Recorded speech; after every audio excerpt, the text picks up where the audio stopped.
Good morning friends. आज हम बात करेंगे कवि मैथिली शरण गुप्त के बारे में, जो कि उन्होंने लिखा है साकेत महाकाव्य। तो फ्रेंड्स, हम लोग सबसे पहले ये जानने का प्रयास करेंगे कि मैथिली शरण गुप्त की जो साकेत है उससे कितने प्रकार के प्रश्न पूछे जाते हैं। तो चलिए शुरू करते हैं। साकेत के काव्योत पर प्रकाश डालिए। ये तो फ्रेंड्स पहला प्रश्न हो गया। दूसरा क्या है, मैथिली शरण गुप्त द्वारा रचित साकेत महाकाव्य को शास्त्रीय परिभाषाओं के आधार पर विश्लेषण करते हुए उसकी मौलिकता का मूल्यांकन कीजिए। फ्रेंड्स, ये दो प्रकार के प्रश्न हैं जो कि हमारी कविताओं में, जो कि हमारी परीक्षा में आ सकते हैं और इसको हमें लिखना पड़ेगा। तो फ्रेंड्स चलिए, बहुत देर ना करते हुए इसको शुरू करने का प्रयास करते हैं। साकेत का काव्य तो हिंदी साहित्य के काव्य आचार्यों ने प्रत्येक महाकाव्य के लिए कुछ विधायक तत्व निर्धारित किए हैं। उन्हें काव्य तत्व के रूप में जाना जाता है। यानी फ्रेंड्स, हमें महाकाव्य के कुछ तत्व हैं उसी को देखने का सबसे पहले प्रयास करेंगे। उसमें क्या है, तो चलिए देखते हैं कि इन काव्य तत्वों को 4 शीर्षकों के अंतर्गत परिभाषित किया जा सकता है, जो कि अग्रलिखित हैं। जिसमें से पहला है कथानक, दूसरा चरित्र सृष्टि, तीसरा है रचना शिल्प, चौथा है महत्वपूर्ण उद्देश्य एवं जीवन दर्शन। तो फ्रेंड्स, ये हो गया। अब हम लोग जो पहला तत्व है कथानक, इसके बारे में तो चलिए जानने का प्रयास करते हैं। महाकाव्य रचना का प्रमुख एवं अनिवार्य तत्व कथानक होता है। कथानक ऐसा होना चाहिए जो लोक प्रचलित हो, और यह कथानक अधिकांशतः इतिहास एवं पुराण ग्रंथों से लिया गया होना चाहिए। महाकाव्य में कथानक का सुसंगठित तथा व्यापक होना चाहिए। तो फ्रेंड्स हो गया। इसमें बताया जा रहा है जी, जो कथानक होता है, यानी कथानक एक जो इसका काव्य का जो एक तत्व होता है, उसमें जो उसका जो उदाहरण है उसको हमें इतिहास या पुराणों से उठाना चाहिए। इसमें यह बताने का प्रयास किया गया है। दूसरा क्या है, चरित्र सृष्टि। महाकाव्य में नायक का चरित्र अत्यंत महत्वपूर्ण होता है। नायक के चरित्र में अग्र आवश्यक विशेषताओं का होना अनिवार्य है। प्रथम मानवीय चरित्र, द्वितीय महान सिद्धि की प्राप्ति हेतु प्रयत्नशीलता, तृतीय जातीय जीवन आदर्शों की प्रतिष्ठा। नायक पद पर स्त्री और पुरुष दोनों पात्र आसीन हो सकते हैं।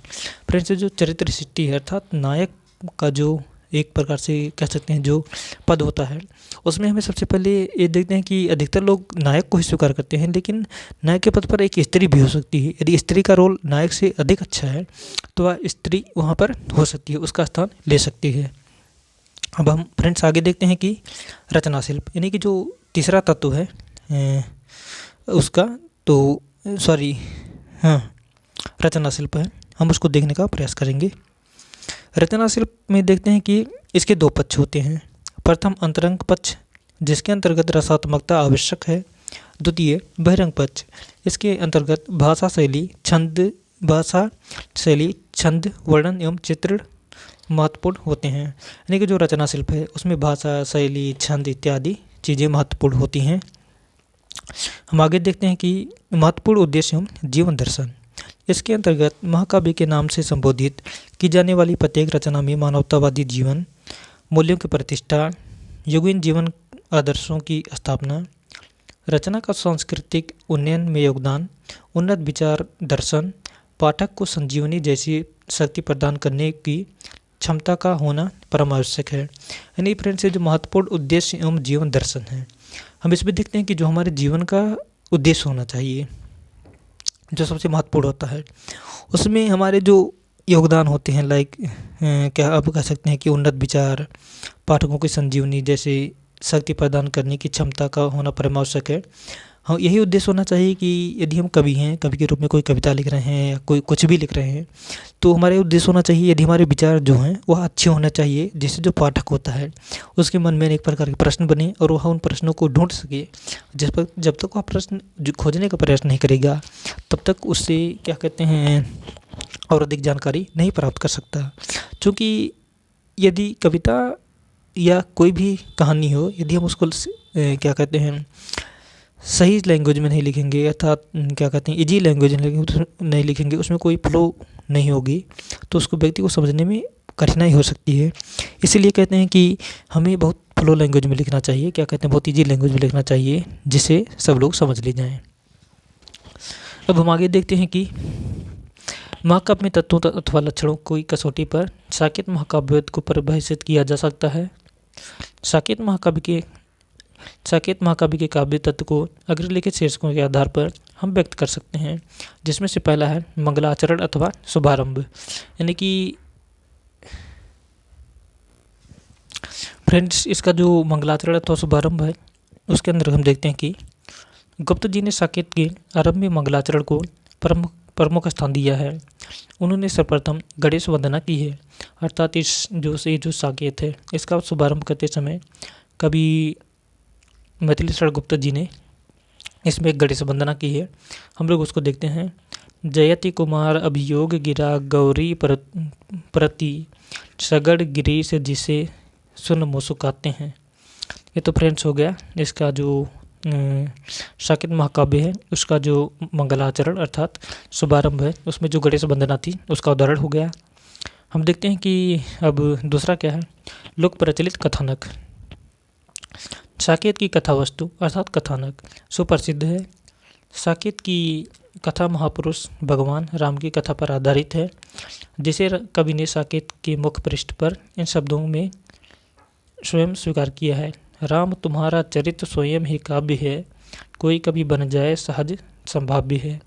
फ्रेंड्स, इसमें ये बताने का प्रयास किया गया है, यानी कवि मैथिली शरण गुप्त जी ये कहते हैं कि राम का जो चरित्र है वह अपने आप में एक काव्य है। यदि कोई भी इस उनके काव्य को लिखता है उनसे संबंधित, तो वह स्वयं ही सहज संभाव्य है, अर्थात जो व्यक्ति होता है वह स्वयं ही आप कह सकते हैं बिल्कुल राम के करीब हो सकता है।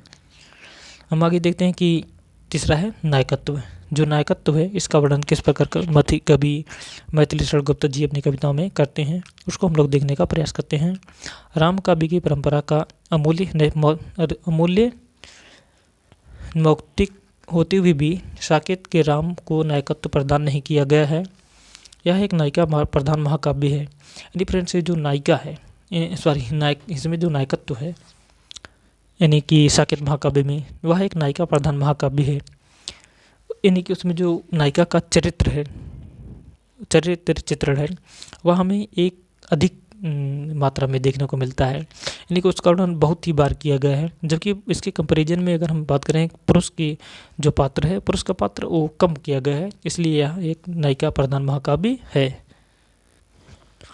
फ्रेंड्स, हम देखते हैं कि उर्मिला को प्रमुख पात्र के रूप में अंकित किया गया है। यानी कि जो उर्मिला है इस जो महाकाव्य है इसके जो प्रमुख पात्र है उर्मिला है, उर्मिला को ही एक प्रमुख नायक रूप में स्वीकार किया गया है।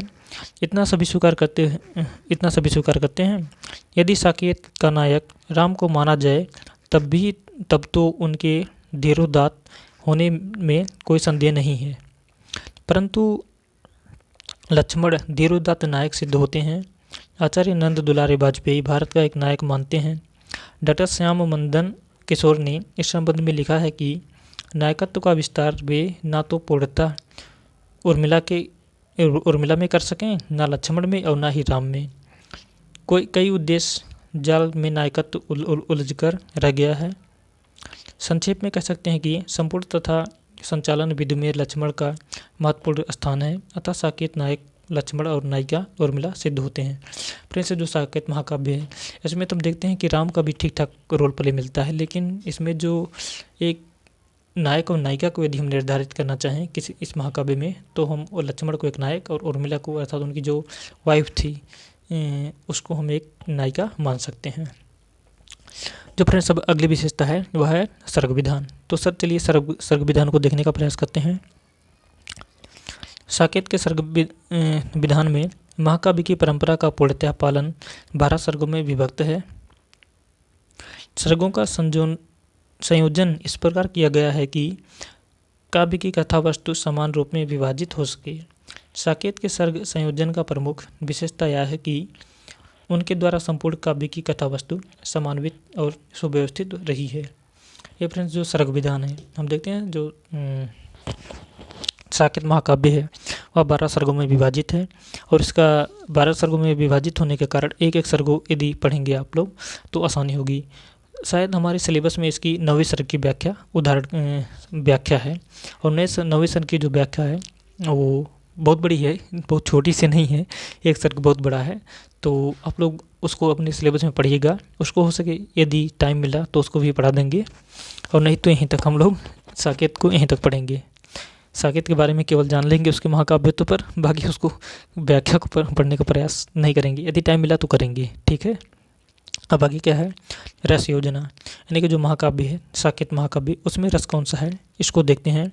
साकेत में श्रृंगार रस की प्रधानता है, अन्य रसों का भी यथास्थान समावेश किया गया है। वैसे फ्रेंड्स जो श्रृंगार रस है, आगे जब हम लोग ये देखेंगे कि जो कामायनी महाकाव्य है उसमें भी श्रृंगार रस प्रधान के रूप में है, लेकिन हम यहाँ पर ये देखते हैं कि साकेत महाकाव्य में भी श्रृंगार प्रधान रस है।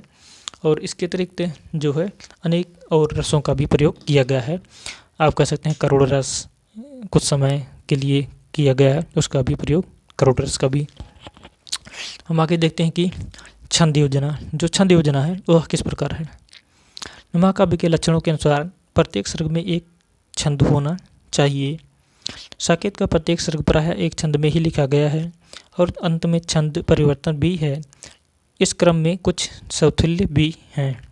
ये तो फ्रेंड्स छंद योजना की बात हो गई। अब हम आगे संधियों के बारे में देखते हैं।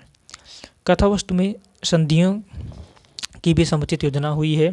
इसमें नाटक और गीत काव्य के तत्वों का सम्मिश्रण हुआ है। वशिष्ठ ऋषि द्वारा साकेत वासियों को दिव्य दृष्टि प्रदान करना और हनुमान का आकाश मार्ग से जाना आदि चमत्कारपूर्ण कल्पनाओं द्वारा कथा की रोचकता अत्यंत वृद्धि हुई है। ये तो फ्रेंड्स हो गई संधियों के बारे में। इसमें देखते हैं कि जो वशिष्ठ ऋषि हैं वे साकेत वासियों को किस प्रकार दिव्य दृष्टि अर्थात दृष्टि प्रदान करते हैं, और हनुमान जी जब आकाश में चलते हैं उसका कितना चमत्कारपूर्ण वर्णन किया गया है, इसमें हित बताने का प्रयास किया गया है। तो फ्रेंड्स जो अब अगली विशेषता है हम उसको देखने का प्रयास करेंगे, वह है देश काल एवं परिस्थिति का यथोचित वर्णन। साकेत में प्रभात, संध्या, रात्रि आदि प्राकृतिक दृश्यों के वर्णन है। राम वनगमन के रूप में यात्रा वर्णन, राम रावण युद्ध के रूप में युद्ध का वर्णन तथा मारीच वध के रूप में आखेट वर्णन का भी उपलब्ध है। ये फ्रेंड्स हो गया यानी कि जो इसका देश काल का वर्णन था उसका वर्णन हो गया। अब हम आगे देखते हैं फल प्राप्ति। मनुष्य के 4 पुरुषार्थों में, जैसे 4 पुरुषार्थ मनुष्य के कौन कौन से हैं, धर्म अर्थ और काम, धर्म अर्थ काम और मोक्ष में धर्म को साकेत के पात्र के रूप में स्वीकार किया गया है। अतः जो धर्म है, यदि साकेत महाकाव्य है ये विशेषता हिंदू धर्म पर लिखी गई एक महाकाव्य है। इस प्रकार हम देखते हैं कि संस्कृत आचार्यों के महाकाव्य के जो लक्षण परिगणित किए गए हैं उनसे अधिकांश साकेत में दृष्टिगत होते हैं। यानी कि जो संस्कृत के आचार्य हैं उनकी जो अधिकतर विशेषताएं हैं उसका जो वर्णन है वो हमें साकेत महाकाव्य के अंतर्गत देखने को मिलता है। तो फ्रेंड्स ये तो हो गई कवि मैथिली गुप्त की जो साकेत महाकाव्य थी उससे संबंधित जो उदाहरण थे उसकी जो विशेषता थी उसको हमने देखा। तो फ्रेंड्स अब हम चलिए आगे देखने का प्रयास करते हैं। साकेत की मौलिकता। गुप्त जी की चरित्र कल्पना में कहीं भी अलौकिकता के लिए स्थान नहीं है। उनके सारे चरित्र मानव हैं, इनमें देव और दानव नहीं हैं। साकेत के राम ईश्वर होते हुए भी तुलसी की भांति आराध्य नहीं हैं। हमारे ही बीच के एक व्यक्ति है। कथात्मक संयोजन में गुप्त जी ने मौलिक प्रसंगोद्भावनाएं की हैं। वे इस प्रकार हैं। लक्ष्मण और उर्मिला के प्रेम जीवन की समस्त कथा। दूसरा है कैकेयी का मनोवैज्ञानिक ढंग से चरित्रांकन। तीसरा है 9वें सर्ग में उर्मिला का विरह निवेदन। चौथा है साकेतपुरी को ही समस्त आत्मकथा का संगम स्थल रखा गया है। इसी संदर्भ में हनुमान जी को संजीवनी बूटी भी भारत जी के पास से ही प्राप्त हो जाती है। पांचवा लक्ष्मण शक्ति और रावण युद्ध का समाचार सुनकर समस्त साकेत समाज का रणोद्यत होना तथा उर्मिला का वीरत्व। छठवां है वशिष्ठ जी का योग शक्ति के द्वारा अयोध्या वासियों को राम रावण युद्ध का दृश्य दिखाना। यानी जो ये वशिष्ठ जी हैं। हम इसमें देखते हैं कि वशिष्ठ जी यानी कि जो राम रावण का युद्ध श्रीलंका में चल रहा था, लेकिन वशिष्ठ जी जो हैं वो उन्हें इतना शक्ति प्रदान था कि वे राम रावण के युद्ध को अयोध्या वासियों को दिखा रहे थे, अर्थात उन्हें एक दृष्टि प्रदान हो किए थे जिसके माध्यम से वो लोग उस वर्णन को देख सकते थे, अर्थात युद्ध के वर्णन को, राम रावण के जो युद्ध था उसके वर्णन को देख सकते थे। तो फ्रेंड्स ये तो हो गई कवि मैथिली शरण गुप्त की साकेत महाकाव्य के बारे में। फ्रेंड्स उम्मीद है कि आप लोगों को ये बहुत ही अच्छा लगा होगा। यदि अच्छा लगा होगा तो लाइक करिए, शेयर करिए वीडियो को और सब्सक्राइब करिए और अपने फ्रेंड्स को भी और शेयर कीजिए ताकि उनको भी कुछ ना कुछ मतलब बेनिफिट मिल सके, ताकि आप लोगों को कोई प्रॉब्लम हिंदी साहित्य में ना होने पाए। फ्रेंड्स यदि आप लोगों को कोई भी प्रॉब्लम हो रही है, कोई भी टॉपिक समझ में नहीं आ रहा है या हमारे पढ़ाने में कोई कमी है तो आप लोग उस पर कमेंट कर सकते हैं। हम उसको अगले वीडियो में सुधारने का प्रयास करेंगे। बहुत बहुत धन्यवाद।